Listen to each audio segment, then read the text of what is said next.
Okay, Carlos, we are live. We are live. So exciting. So exciting. We are live with a very important guest today. But sunny California. I am in Hollywood. This is the backyard of my home. I'm right by the a tangerine tree. So excited to be here. It's been a hectic week for a lot of us. But today, we'd like to welcome you wherever you may be listening from throughout this United States. We always love your support. I'm sorry you may hear some helicopters from time to time because this is a city, and Mhm. sometimes this is what you hear in the city. But welcome everybody, and with me is Margot Pies, my co-host. Margot. Hi, I'm Margot Pies. As Carlos says, I'm his co-host. I am a PhD candidate in climate change and water resources. And Carlos and I, we go way back to Occupy LA when I was doing daily reports on the occupation. So we have a long history of working together within organizing and activism. And we have a special guest today. That's Myron Dewey. And Carlos, you want to give an introduction for him? Yes, I met Myron, and I tell you, this man is very dear to me. I have nothing but love, admiration, and respect for him because not only of his work, but him as a human being. I met Myron the days of Standing Rock, and on my first trip actually to Standing Rock, and the level of welcoming that he offered us as an ally to the indigenous people fighting the pipeline was beyond belief. He treated with me so much dignity and respect. He opened the doors. He opened his heart. Myron is a water protector. He's out there, has been fighting the good fight. So I like to welcome with us today to our broadcast here at Bernie Sanders Brigade, someone that we all love and admire here in Southern California, Myron Dewey. Thank you for having me here. Uh, Go ahead, brother, and tell us a little bit about you and express your thoughts this morning, welcoming the people. Well, I want to acknowledge you too for all your hard work and what brought you guys here and those long journeys, those long times alone. Prior to Standing Rock, we've been doing the work out here in Nevada. I grew up around our elders trying to protect our homelands and watch it in our communities, but also, being an example in my own community of what happens with intellectual manipulation within the education system and the schools and the university and the local greater Nevada, as well as invisibility in the media with our indigenous issues. So I think becoming woke at a young age and just trying to find out what are the solutions to the problems that I was seeing. And of course, it's not the answer, but it is a solution at the time as we look right now at social media and this digital paradigm shift that we're moving into from this pandemic. So my work started with the loss of language in our communities, loss of our traditional harvesting areas, the changing of the ecosystem, the complete loss of a full species of food, which is our trout, called agai. Tukada is what we are called, agai. Pa is also known as Walker Lake. Our tribe is in the middle of the military industrial complex, probably some of the best technology on the planet, and we're still with 3G and in the digital divide. Our traditional harvesting areas are being threatened by deforestation, Forest Service, BLM. Part of the military industrial complex is also these mining companies that are mining copper, entrepreneurs coming in and mining lithium, such as Elon Musk.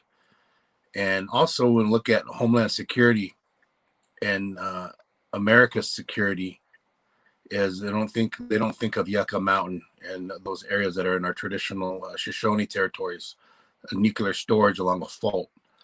So we've been in constant protecting from birth, recognizing the boarding school era, the kidnapping of our children into the foster care system, the incarceration of our young boys into the detention centers, and as young adults to the prisons. Nevada is really also a prison complex out here. There's prisons in isolated communities, and there used to be quite a bit of juvenile detention centers out here. It's where a lot of the young men used to go, and they would teach them these militarized style boot camps and teachings and trainings there. So this work that I'm sharing with you guys is I'm a product of that work. I'm a product of trying to understand colonialism and also how it's infected and affected our communities, affected my life, my circle, my family, as well as indoctrination, what that has done to me, done to my family, my community, the politics that are involved, and how that definitely affects all of Turtle Island, Indian country. So I'm a product of this environment that I'm around, and I don't think our community will ever be able to have really a solid well-being when our water is at threat, our traditional harvesting and our foods and our land is at threat. We always have to be protecting.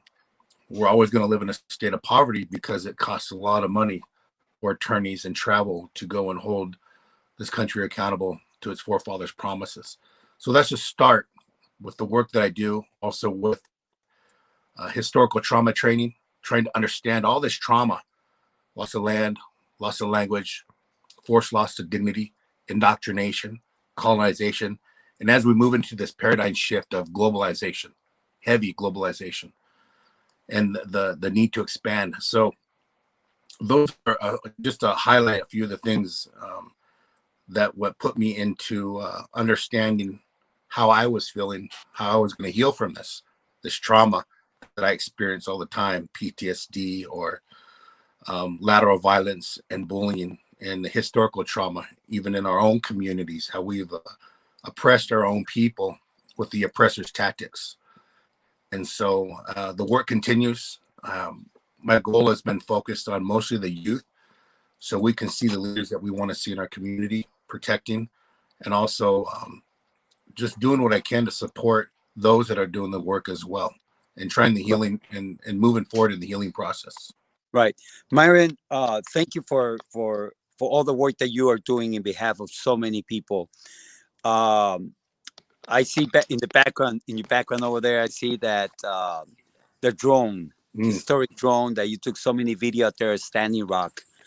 I'm actually looking at your screen and I'm like, wow, I recognize that, all the work that you've done to be able to communicate to the masses, educate the public. And this is why we have you here, because there is so much that we need to be educated on. For example, which is recently celebrated here, the traditional Thanksgiving. Can you tell us a little bit about Thanksgiving and Native Americans? Well, I can give you my own experience. We grew up with being told the original story. We're on the other end of the United States when it comes to the history of no thanks taking, no Thanksgiving, and the myth and the lie about it.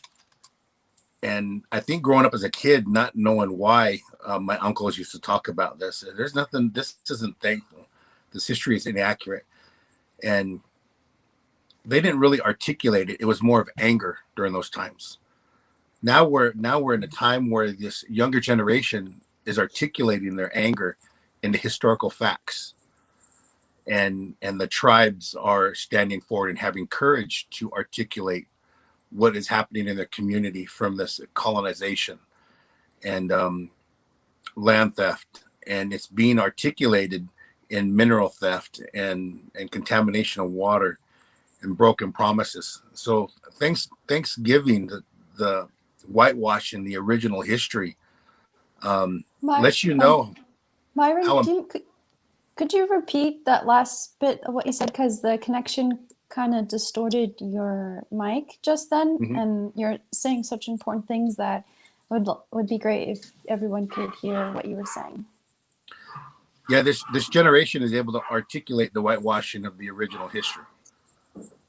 That's what we're doing. We're articulating because we need to heal from it. We're also witnessing those who control the media control the narrative. And as we're controlling the narrative right now, talking about our own issues, that's what we need to continue to do. All the indigenous people need to come forward and see that this conquer and divide theory, Roman tactics are real.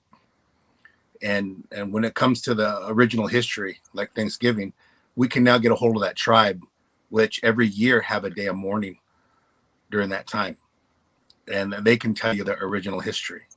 And I think that's what's important to share our youth now. It's like, there is no boundary except up here, the intellectual manipulation. Once we break that and break out of that, then we can move forward and start being more woke and articulating this anger. Absolutely. Let's see. So, Carlos, did you have Yeah. a question for him? Yeah, I'm just well, trying to make sure my setup is good. Everything was at the yes. last minute. I had to switch cameras. So, Right. So over the years, I mean, there's a lot of traditions here in the United States, and a lot of them are myths and misinformation, and sometimes, if not, a lot of propaganda. Mm-hmm. We know that exists, especially towards those that are struggling. To keep them down, they continue to use a lot of propaganda, distractions, if you will, um, and Thanksgiving, as traditionally said, it's not thanks to you don't receive it like that. Of course, to natives, uh, it's very important to know what happened in history. Why this is not acceptable, and why we need to start changing our thinking. And not only that, but why we need to educate the public as to the real actions that took place years ago. Yes, I agree. When you're looking at a tribe that taught a people who didn't know how to eat, didn't know how to survive off the land, taught them how to grow food and take care of themselves, and had those agreements back then in those harsh times, had compassion for these people to be murdered by them. And then to have religious groups that bring so much hope in their communities and accurately interpret this story as helping indigenous people and sitting down to a meal does no justice. And it looks and we go back to the religious intellectual manipulation. And I know about the indoctrination so much because it was put on my people from Nevada as 180 years since first contact. We've witnessed it here since the first invasion, and it's in my family. It's here to stay in some of our communities, and that intellectual manipulation is strong. And when you learn the original history, it takes some time to adjust because the trauma hits and the impact of the big lie. And we start looking at all of Western history. And that's what I keep sharing, who controls the media controls the narrative, all the way back to the Dime Nickel magazine, all the way to Hollywood, all the way to Curtis Edwards with photography, to the wax cylinder of our songs and documenting. We're not supposed to be here. And they were documenting that as that. And they created a false narrative all throughout history. And it goes back to where we are today. We are now going to interpret the way we feel through indigenous eyes. And that's what's important as we support these small groups that right now we're in a window. The window is to articulate these issues and also provide not just the problem, but the solution and the action.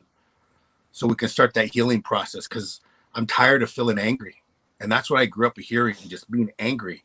And so now I'm like, okay, we'll start off with the Pija Namayarawa, those good words, the Pija Shinami, knowing that I still have my language. And I know if someone's listening, Napishatumia, in a good way, they know, okay, he's got his language. And the colonization didn't 100% work. Now he's talking about the indoctrination, and he's talking about the trauma it's caused and what we're moving forward to. And now I'm going to share with you how I'm going to heal. I'm going to continue to Nima Yadawa, Agaitaka, Nima, Noa, Nima Yadawa, Noragwa. I'm going to continue to speak as much as I can my language and share with you that. And that's the healing process. And continue to protect our land, our water, and try to help our young people be protectors as well in a good way, so they don't get criminalized for trespassing in their own homelands and sacred lands to honor their ancestors, or harvesting their traditional medicines, or even hunting, our inherent rights. Myron, so very important right now because here are the facts. Uh, there has been treaties that have been broken. Those were just, uh, make believe uh, agreements. In reality, they were broken from probably from day one.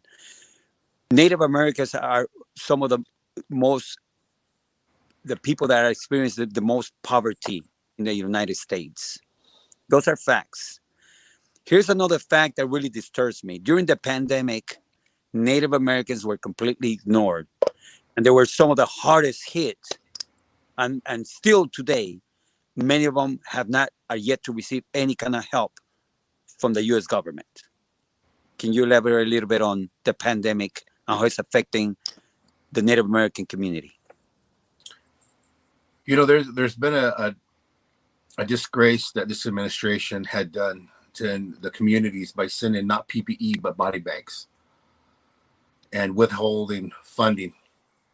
And some of the tribes that went through this and got hit hard. For myself, I was in Australia. We were still spreading the message of the Black Snake, Dakota Access Pipeline. And I was in Sydney when the pandemic hit over there. And it took us about 4.5 hours to get out. That should only took like 15, 20 minutes. And I got to see in that country go crazy over resources. They were taking all the toilet paper and rice, but also I got to see all those indigenous communities, the Aboriginal communities, get left out. And so when I came home, it hadn't quite hit here yet. I was 2 weeks prior here in the States, and I just decided to crowdsource those solutions using digital smoke signals, social platform, and masks like this to be able to hand them out to communities here. Our tribe is doing okay, but there's other communities. We have 27 different bands in Nevada. And in the very beginning, it was the Navajo Nation that was getting hit hard.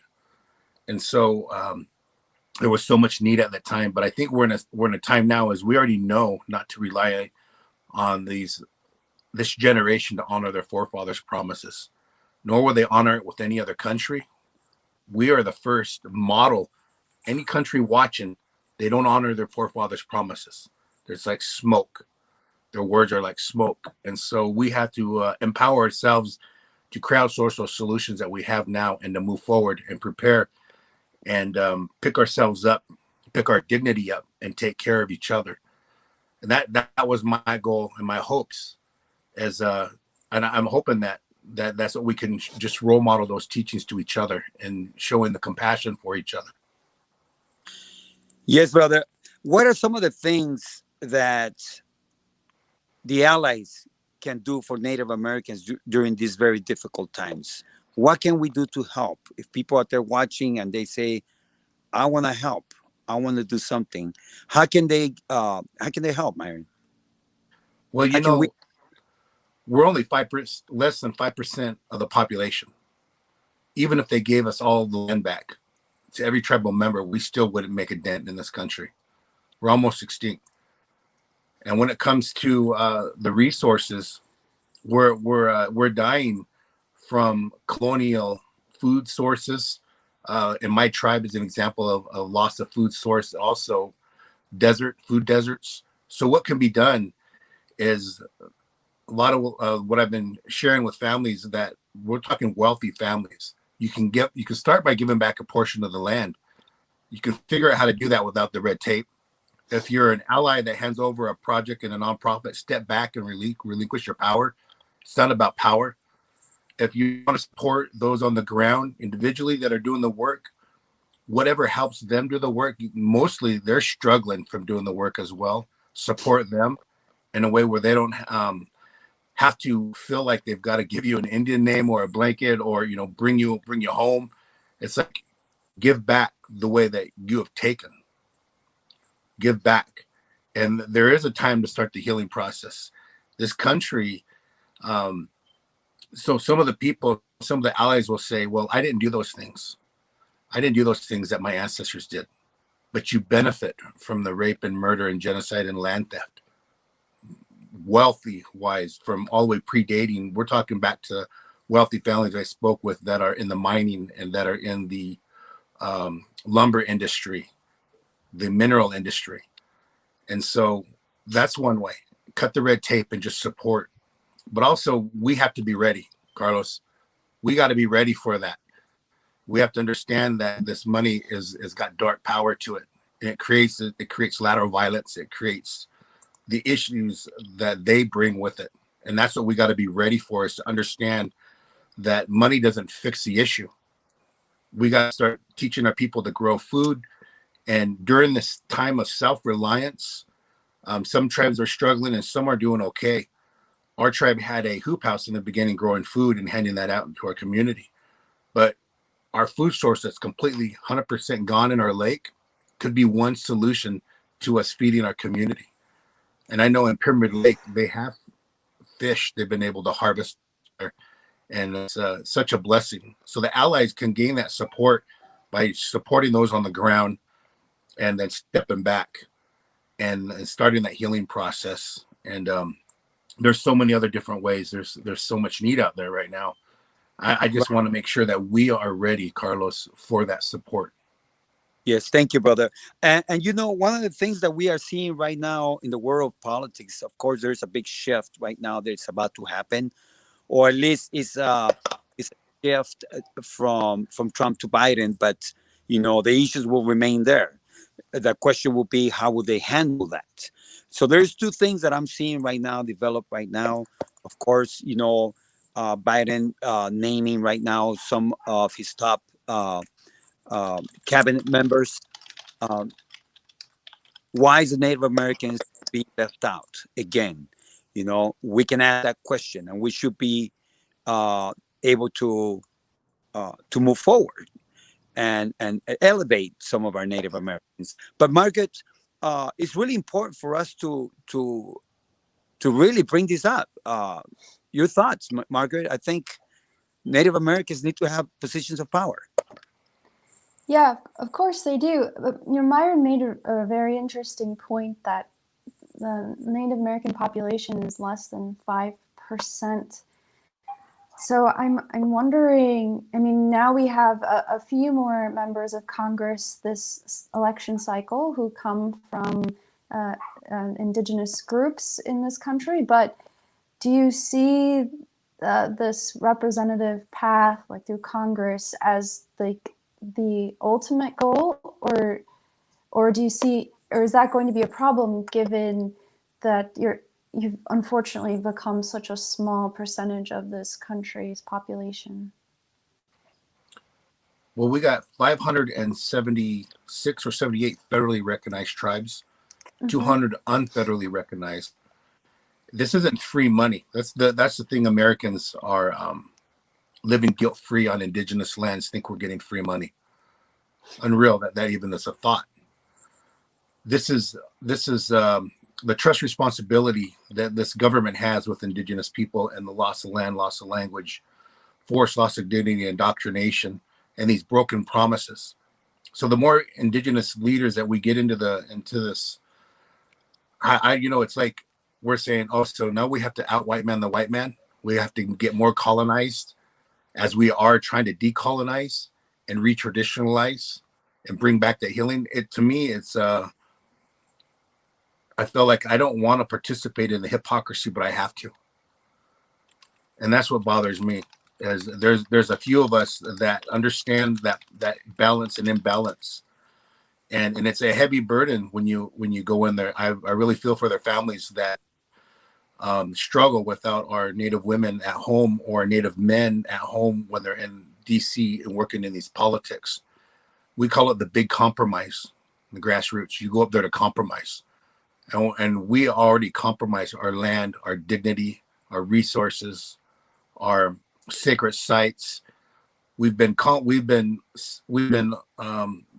to get back our remains from DC of our ancestors.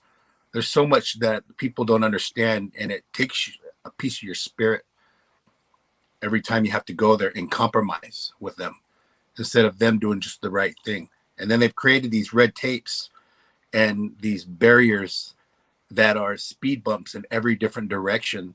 And if you don't get it right, then you have to go back and visit again. And financially, tribes can't afford that.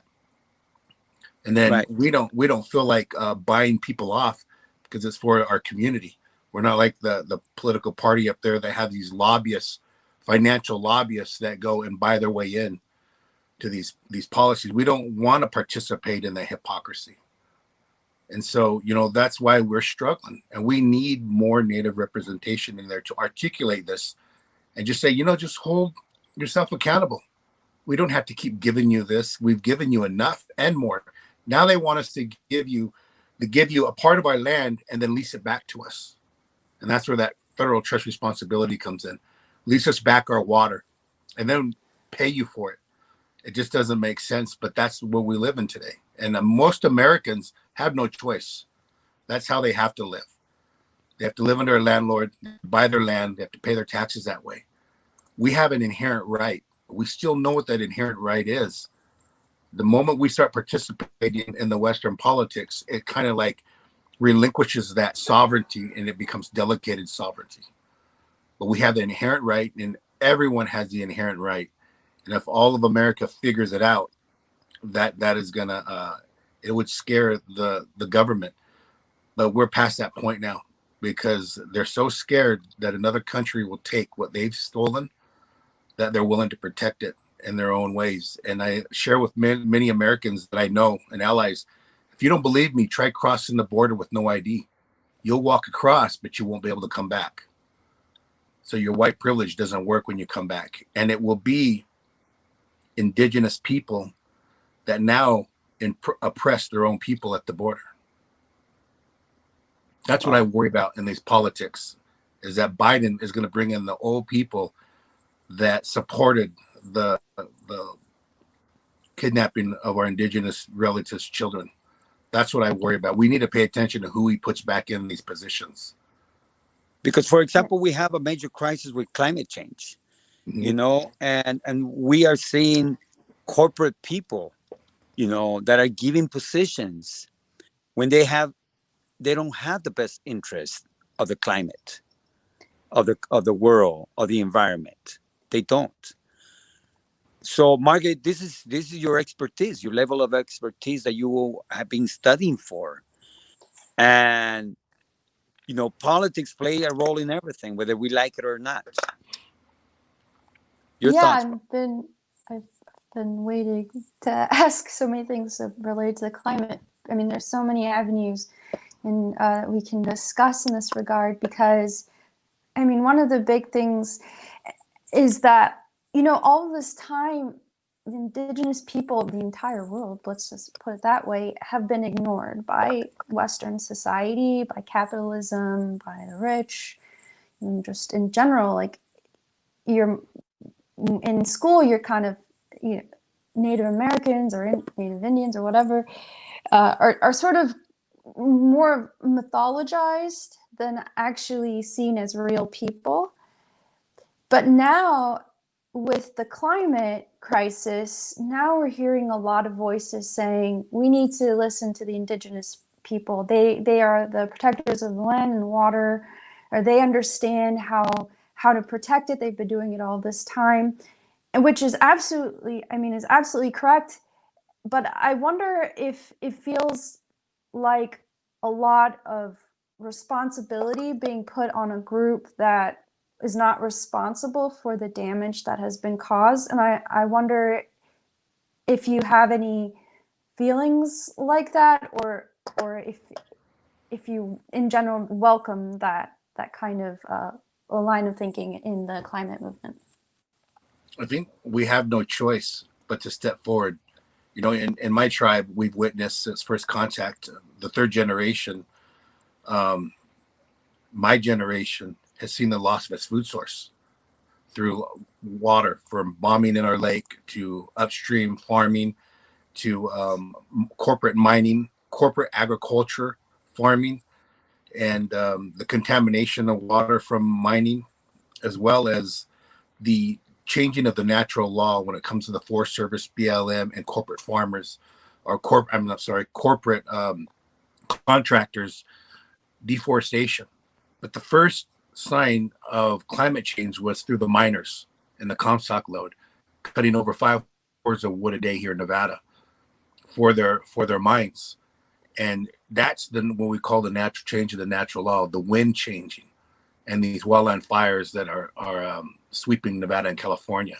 This is not just arsonists; it is man-made, and it started with first contact, and it started with the killing of the ecosystem and the traditional foods and the traditional medicines that need each other to harvest, the male and the female that come during springtime and the fall. These times have changed, and we've seen it. It's in our stories, it's in our songs, it's in our medicines. We harvest the land. We know when the land changes. We know when the water stops flowing, when there's medicines stop growing. That's why we know. And as our young people, I fear, get farther and farther away from that assimilation, the policy of kill the Indian and save the man has worked. And if they don't know what they're fighting for, then that's one way the federal government's going to try to dictate its termination of tribes. And right now, we are protecting 70% of the natural resources, not just throughout the United States, but around the world, indigenous people. And so we need your help to hold that ground and protect these traditional harvesting areas. Because Nevada is a great example. I can take you to show you deforestation right in the front. You can witness it. You can see it. And there is a generational impact here happening. The generational impact of migration of animals, medicines that aren't growing in areas we used to harvest. And if you don't harvest these, if you don't harvest your own food, then we're only going to be able to talk about it. But if you harvest your own food and you go every season and know when the medicines change color and when you're supposed to pick them, or when the animals migrate through and know when it's time to harvest, then you're connected to the land. But when you're disconnected, then that's the problem right now. Americans aren't connected to this land, and this is not their homeland. The only ones that may be connected are farmers, and they do it in a more harmful way by killing the topsoil of the land. Yeah, let me add Carlos back in. Okay, yeah, absolutely. So in terms of what resources have been depleted around the areas where native populations live in this country, I've heard a lot about, like a lack of access to clean water, and even like river, like fishing areas drying up. I mean, can you talk a little bit about how the environment around native populations has changed or has been affected through the government and through I guess companies going in and taking without really considering the effects on the environment? I would just share with my own tribe here in the Wakura Paiute tribe. We've had to fight to protect our sacred sites or burial sites.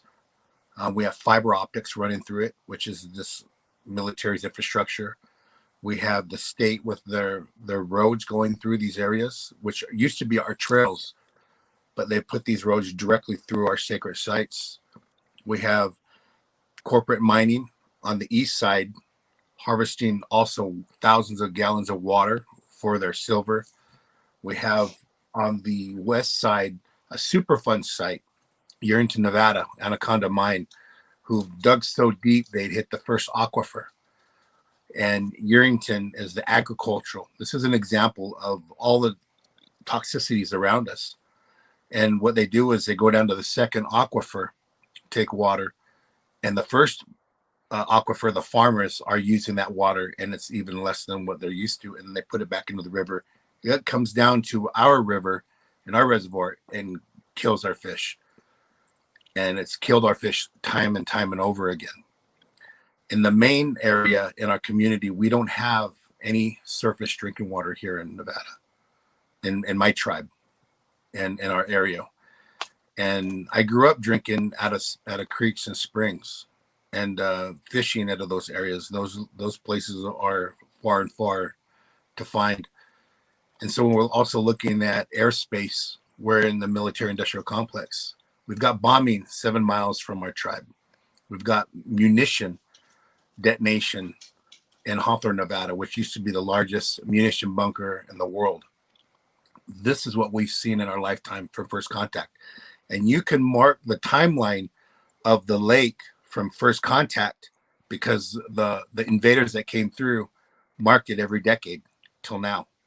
And it shows that timeline of loss of water to where we are today with the signs that go all the way around Walker Lake that have live munition, warning signs written in English and written in Spanish. And it's so crazy that it's not written in Paiute and in our own homelands to warn us. And so that is the military industrial complex. I always tell them, why don't you thank indigenous people for your freedom when you talk about thank you for your service? You know, our men did not want to go to the military. They were forced to go to the military by militarization in the boarding schools. And I know that's different for every community, but that's why our men did so well in the military, because they were already militarized. And the discipline and training that came through that. We also have our ways of protecting when we come home, our mind and our spirit from those harsh things that were done overseas. And so some of our relatives that don't get that become alcoholics and die from that PTSD and the harm that they did overseas. And my uncle was one of them. He used to share his stories. And so these are the things this is how I became a storyteller as well. And a digital storyteller is to try to educate, and not just educate, but empower our people to stand and share their voice and help them heal so they can articulate it. Because this planet we're seeing in real time starting to die, and these prophecies of our medicines leaving us are starting to happen. And when this planet turns over like a lake cleans itself, it will be devastating for the human beings on here, but it will be what Mother Earth needs as a cleaning. Yeah, that's a stark warning. It seems like we have so much to overcome right now. Sometimes it seems a little hard to imagine that we can address all of these issues at once. Does it, I mean, the indigenous populations, your people have struggled so much since, as you say, first contact, since the first settlers came.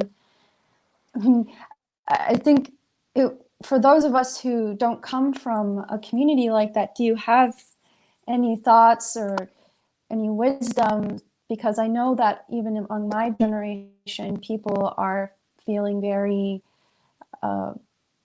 they're losing hope, I would say. I mean, there was a study recently that showed that people, like basically millennials, are having less children because of the climate crisis. They don't want to bring a child into a world that is going to end up being, filled with war and water, fighting over resources, water, food, and just they see a world that is on its way out, I think. So, I mean, this is a very bleak subject, but I'm wondering how you've managed that, and do you have any advice for people? I know that seems like maybe this is an unfair thing to ask of you, but everything you've said to us today just shows that you've been so resilient and you struggled through so much, and yet you're still here.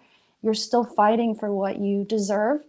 So would it be possible for you to share a little bit of wisdom with young people and anybody else? Because this is a big struggle for everyone nowadays. I think the really understanding that we're hurt in many different ways. And those of us that become protectors, I recognize, working with the youth for the last 20 years also takes me away from my family. And so as I try to heal that sacred circle, I'm seeing in Western culture that sacred circle for me is our food, our medicines, our water, our land, our language, our culture. When I see that circle, but then I see Western culture out here of that circle. They're not inside of that circle. And it's not all of them. It's a very few of them that understand that greed and profit puts them out here. They have to be as an individual. And they're teaching that to our people to be individual and not a collective. Mm-hmm. I think Osheti Shikoan, Sacred Stone Camp, Rosebud Camp, to me, it was more than just fighting a pipeline and protecting the water. It was also finding the community that we had together. And once we had the resources together, we functioned as a community. We were in sync, fighting for the thing that we were a part of, the male and the female. We were born into water. That's why water is sacred. Our mother is sacred. Mother Earth is sacred. We were born into water. And this patriarchy and hierarchy are putting themselves on the outside. And that's where the military is.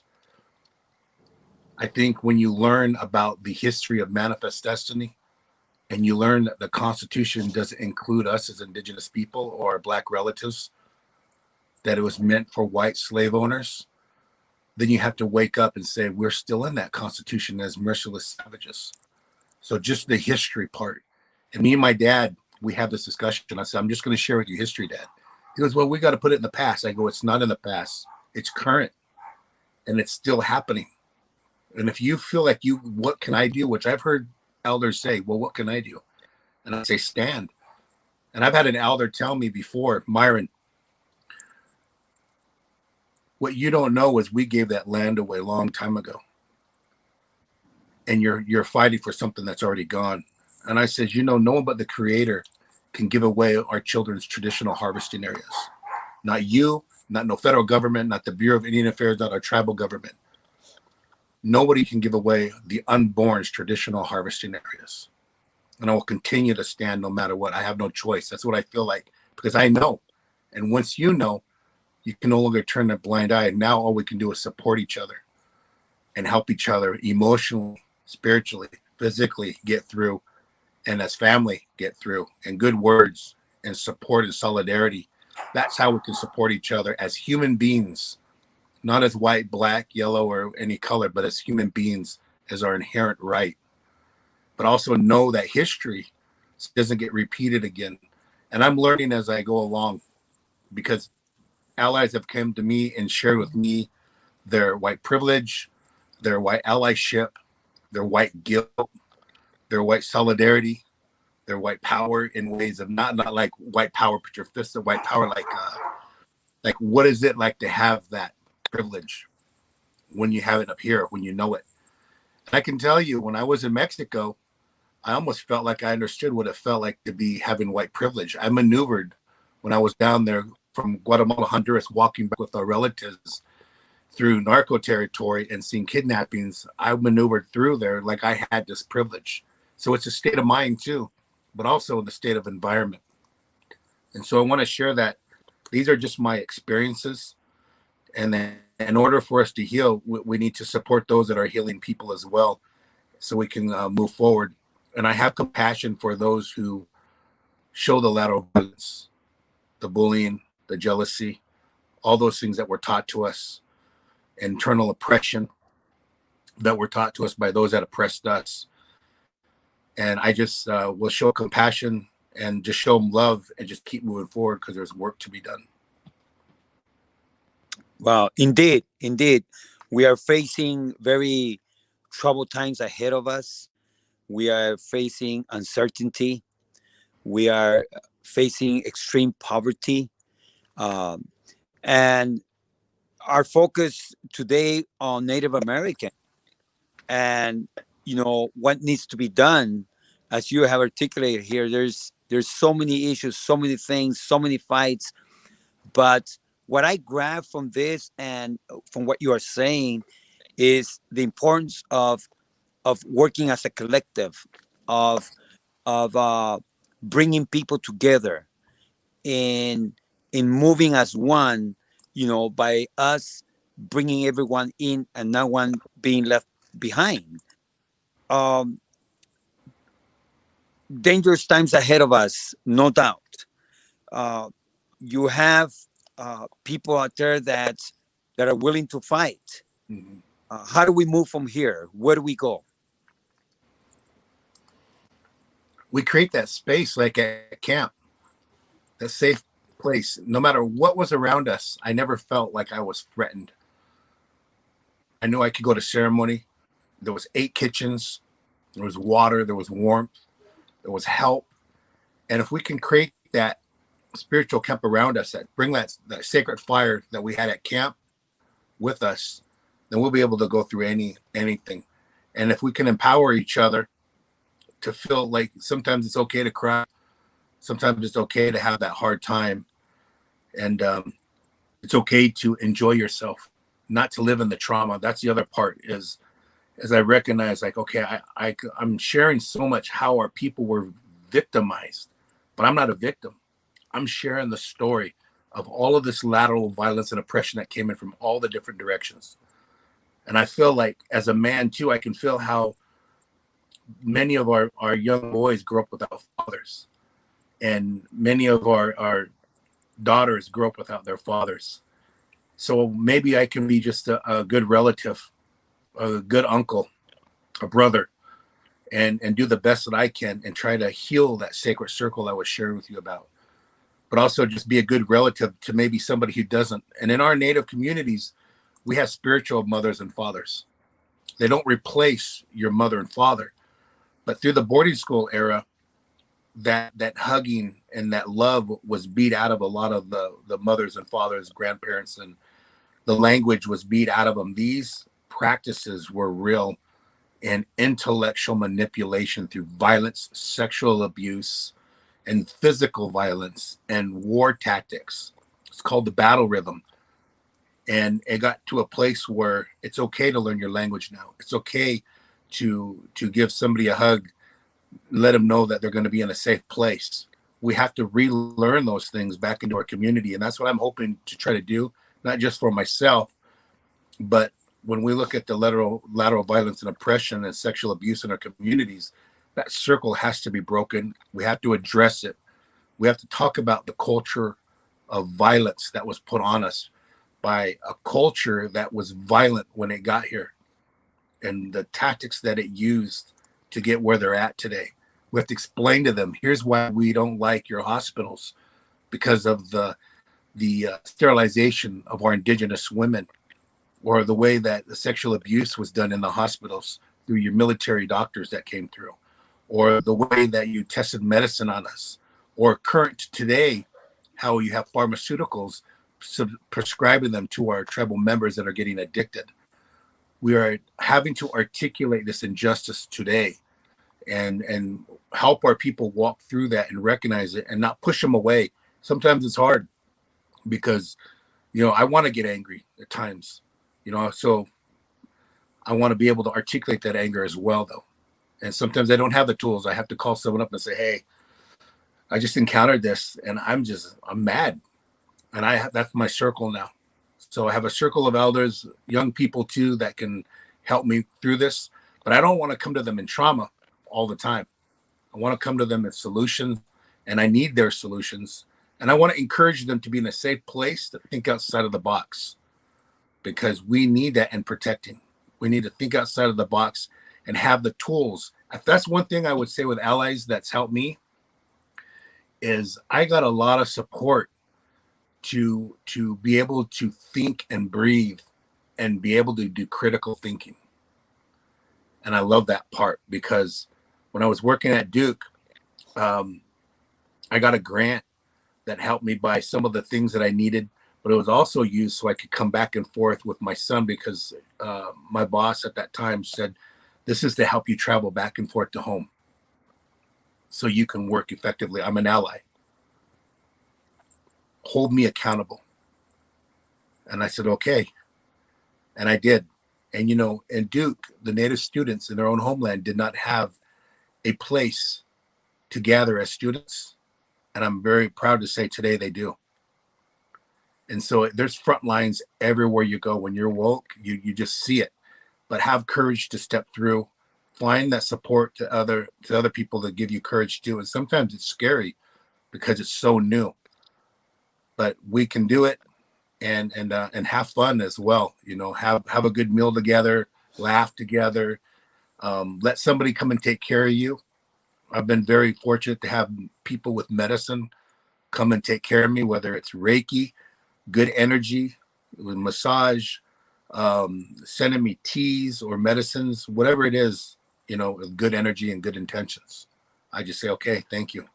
Because that's the way they can help. They help. That's the only way sometimes people can help. Love it. That's pure love. Is Mm-hmm. when not everything is money. You Yeah. know, is being able to hug somebody, being able to tell somebody it's going to be okay. You know, we in this thing Mm-hmm. together.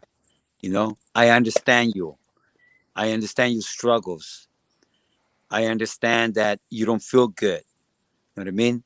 You know, there. You know, giving people just simple hope Mm-hmm. by giving them a kind word instead of question them is, you know, giving them a space to come around and let them express what's in their hearts on their own time. You know, not everything has to be on the now. Mm-hmm. You know, so I learned so much from you, brother. I learned so much from Margaret. You know, I tell people, Margaret, I consider her one of my advisors. You know, Mm-hmm. and they look at her and she's young. I say we learn from each other. We all learn from the old, from the young. You know, from people that don't look like us. You know, I want to learn about Native American issues. I want to know why, you know, uh, the land is so important. You know, Mm-hmm. not just the obvious. There's deeper things to things. I am concerned about indigenous women, disappearing. It's a concerning. It's alarming. Mm-hmm. And but I want to learn about it and what can I do within my own world to help. Because we all have resources. We all have things that we can do to help each other. And if we are going to overcome anything in 2021, it's going to be through the unity of the people coming together and living ourselves outside. By that, I mean, putting self to the side and pretty much, you know, understanding and knowing that, you know, all of us together are going to learn to overcome. Mm-hmm. Yes, I agree. And you know this drone back here. What I learned from that is you can't discount your work. You can't discount those prayers. You can't discount that help that comes your way, because then you discount it to yourself. And one of the things that we have in our communities is, if we drive a new vehicle, we really get hit hard with lateral violence, or if we have the resources to do those work, because previously it's been abused. And so we got a lot of teaching to re-educate on how do we do this work in a good way, and how do we get back in a good way, because a community that's suffering and in poverty sees somebody driving by in a brand new vehicle, or a big old suburban or something like that, may not understand, and that's where the hurt comes through. And so how do we empower a community in a place that is trying to hold on to its language and culture, and get introduced these material things, and then doesn't have the food resources, that lives in a food desert, or food is historically nutritional genocide commodities, the changing of our DNA through milk, cheese, flour, these grease, sugar, and salt. How would we? Those are the things that change the way we are feeling today, and it causes that body to carry that toxic and energy. These are the things I always think about. And one of the things that really hit me hard was last year, an elder gave me a hug, and he says, "Myron, we love you a lot." He goes, "Lose weight." And I says, "Holy smokes!" It hit me hard. And he said, I'm carrying trauma. You can see it. You're moving. You're not moving enough. You're moving. You're just not moving enough." So I'm proud to say I lost 45 pounds from that point on. And I'm like getting back into the, like, I felt I was flying around the country. I was going in the morning, early in the mornings. Even though I was moving, I was not moving my body. And I wasn't eating unhealthy. I just wasn't eating the way I needed to eat and take care of my spirit. So now I'm feeding my spirit, and it helps me take care of the things that I'm working through more in a good way and in our community. So those are the stories that I appreciate sharing with you guys, and thank you guys for having me here to share them with you. Wow. You're just amazing, brother. And like I say, I always, every time I have a conversation with you, whether you call me or I call you, we chat, I always learn something from you, brother. I really do. So I thank you for that. Mm-hmm. Um, how can people get in touch with you? What can they do? I know that there's a page, you have a Facebook page, Digital Smoke Signals. We're going to be posting the link there. But how can we help your community? How can people get in touch with you if they have, resources that they would like to share with some of the tribal members out there, or whatever that may be? How can people get in touch with you?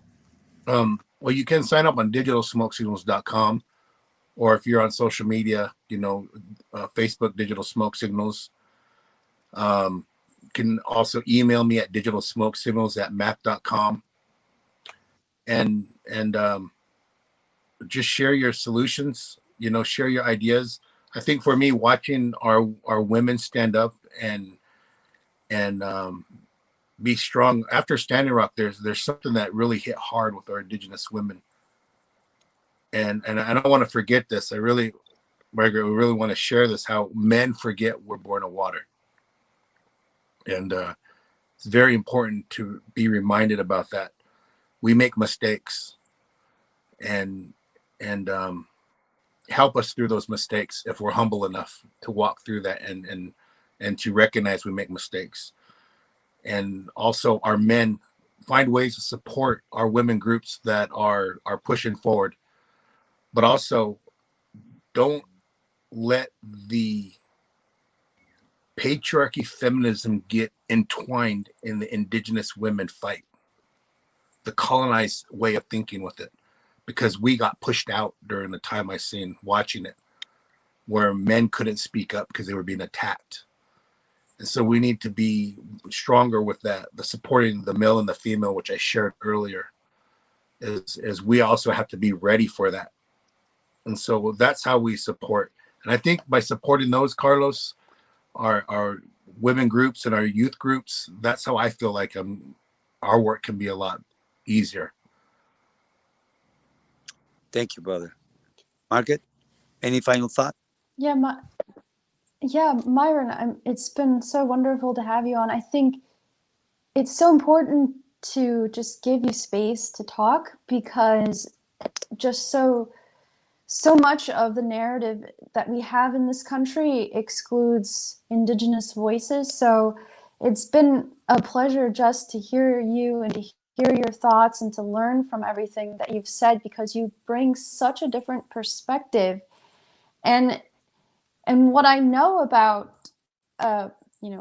indigenous society in this country is that it's so much the opposite of what Western society has become. Like you've talked a lot about this, about community and working as a people, not as an individual. So I've just enjoyed just sitting here. I didn't want to ask a lot of questions because you've said so many things, and just letting you speak and touch on all the topics that you wanted to touch on, I think was much more meaningful to me than for me to talk much. So I really appreciate everything that you said, and I really hope that for the audience that they also gained or were able to broaden their perspective as much as I feel that I have just being here with you in this hour.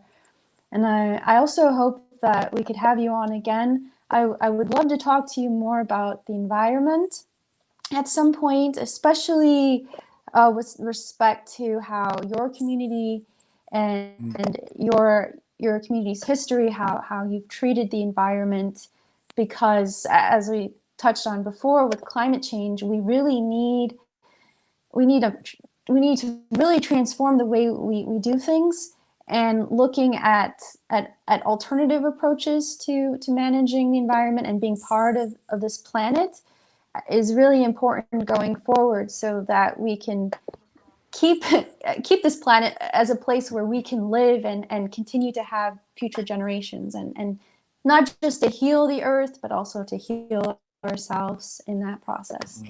So thank you. Mm-hmm. Thank you. Any final thoughts, Myron, that you like to leave to the people? See what you can do in your own circle. From what I've seen, and if you're home alone, and then you can be a keyboard warrior. You can support that way. I went through 64,000 messages from Standing Rock, and I just finished up 3 months ago. And I read messages from elders who said, I'm helping you with $1 because that's all I can afford. Thank you for standing up. And I thought to myself, wow, $1. It might not seem a lot to some people, but some people working on a fixed income, to them, that's all they could. Sometimes it was just a thank you letter, thank you. That's all they could give. And to me, it was, it's the energy and the thought. We can always concentrate on what's wrong around us, but I think we need to balance it out with also what's right. We're breathing, we can see, we can walk, we can talk and share. So that's what would it be is take care of your spirit when you're doing this work, because we work in toxic environments and protecting the land, protecting the earth. And some people bring their toxicity with them because they've learned how to maneuver with it and use it as energy and push through.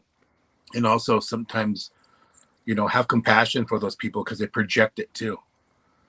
And as long as we can prepare our young frontliners and be ready for that, I think they can bring a healing component to that front line. And from what I seen at Standing Rock, that consistent prayer and energy was very powerful, that I wanted to share with everyone that I encountered. It doesn't erase all of the wrongs, but it lets us heal forward together. So I'll say I appreciate you. Thank you. Thank you so much. And to you, sitting Myron. at home, I just want to say thank you for the opportunity to be with you and continue to focus on the issues that we all care about. Myron is my friend. He's a good friend of mine. I trust him blindly. I can never say enough for that. So please, reach out to Myron, ask him, what he needs, how can you help? We need each other. And I want to say thank you to Margaret, my co-host, because she's an amazing woman as well, that has always been there and listen and has a lot to say as well. But I just want to say thank everybody for your kind support that you always give us through the times. Mm-hmm. Thank you, Margaret. Thank you, Carlos. Thank you. Thank you, Carlos, for all your hard work too. You work very hard as well. So we cannot forget that. Well, right. Okay, everyone. So we've hit the 1 hour mark. So we're going to sign off, but we'll be back again next week on Sunday, 10 a.m. Pacific time, 1 p.m. Eastern time. And make sure to hit that subscribe button if you're still on with us, and turn on notifications and share. Share us with all of your friends, because we're bringing in a different perspective. We're talking about grassroots. We're talking about organizing. We're not just doing commentary on the news like a lot of people on the left do. We're really trying to engage everybody and excite you to do more, because we need more people on the ground. It's exhausting for just a few people always being there and showing up. So please listen to Myron's words and take them to heart, and really, I hope that it inspires you to do something good this week or this year or next year. Just at any point, I hope that his words have inspired you. So we'll be back again next week. Thank you, Myron. Thank you, Carlos. Thank So you. this was Stand Up, Fight Back, and we'll see you next week.